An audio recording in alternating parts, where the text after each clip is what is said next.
أبو سند الحق. أبو سند ما شاء الله طلع الحين يابا في المسجد الأقصى. الله أكبر. Rasulullah Shallallahu Alaihi Wasallam meneruskan, ada tanda-tanda alam menjelang kedatangan Al-Mahdi yang tidak bisa dikarang-karang, nggak bisa ditutup-tutupi. Tanda-tanda alam ini, yang pertama, Al-Mahdi akan muncul ketika Jazirah Arab dan negeri Arab sudah mulai dituruni salju. Syekh Su'ud Syuraim, saat salju pertama mulai turun di Jazirah Arab, khususnya di Arab Saudi, dia berteriak sambil khutbah Jumat dan dia berkata, hadhihi ayatun min ayatillah. Ini adalah satu tanda di antara tanda-tanda ayat-ayat Allah fi akhir zaman, di akhir zaman. Hai manusia, ketahuilah oleh kalian, adakah tanda yang lebih jelas melainkan salju turun di Jazirah Arab?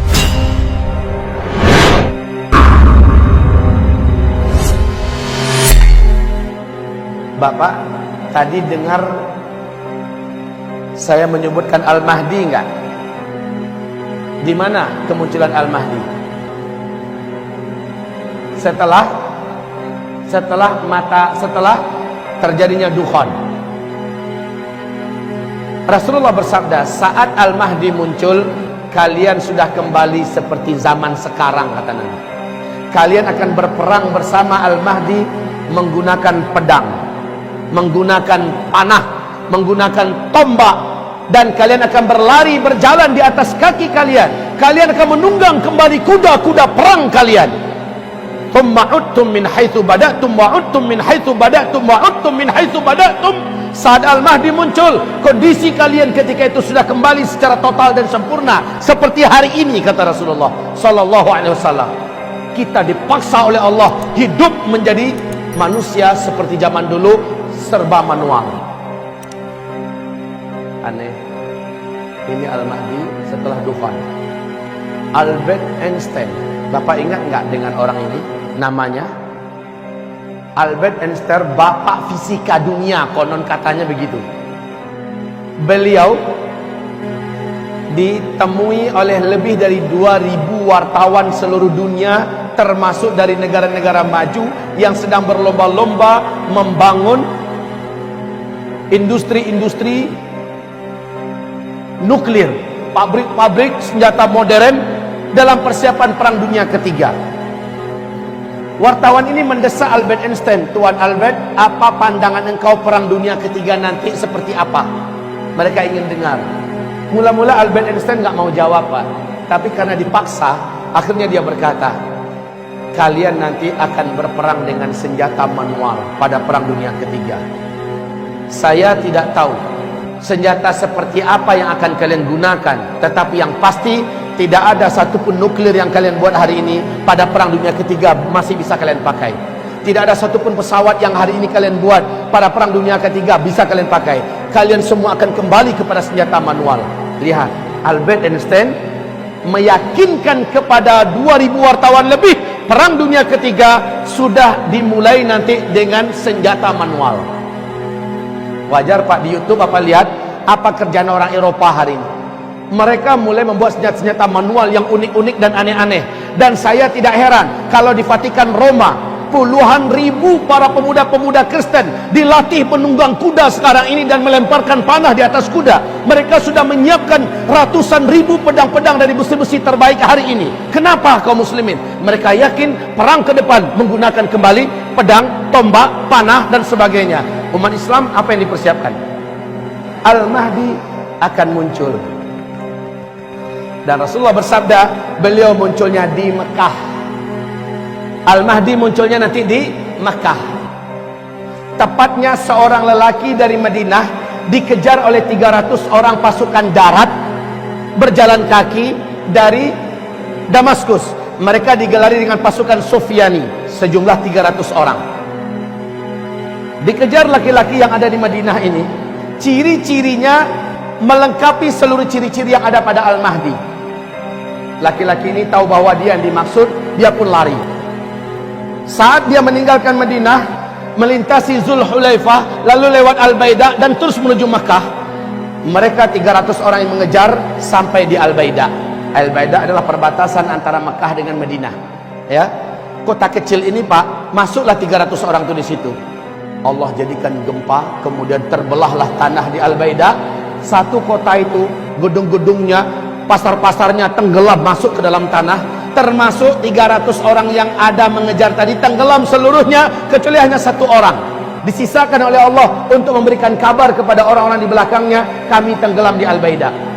Maka penduduk Mekah tahu bahwa penduduk masyarakat yang ada di Al-Baidah sudah tenggelam. 300 pasukan yang mengejar seorang lelaki yang lari ke Mekah juga sudah tenggelam di Al-Baidah. Maka pahamlah penduduk Mekah, laki-laki yang dikejar itu menurut hadis itulah Al-Mahdi. Penduduk Mekah segera menyebar mencari mana laki-laki tersebut. Karena ciri-cirinya dijelaskan lengkap oleh Nabi, dengan sangat mudah lelaki ini akhirnya ditemukan. Ternyata laki-laki ini ditemukan sedang tawaf, Pak. Sedang tawaf, karena adabnya kalau masuk Mekah tawaf kudum dulu kan. Dia tawaf duluan. Tawaf walaupun nunduk-nundukkan muka, nggak kepengen ketahuan. Nah, kaum muslimin, ini Al-Mahdi malah menyembunyikan wajahnya. Tapi ditangkap oleh orang beriman. Kawan-kawan, ini dia lelakinya. Dipaksa untuk mau menerima baiat. Mula-mula dia tidak mau. Dia menolak. Dia minta waktu.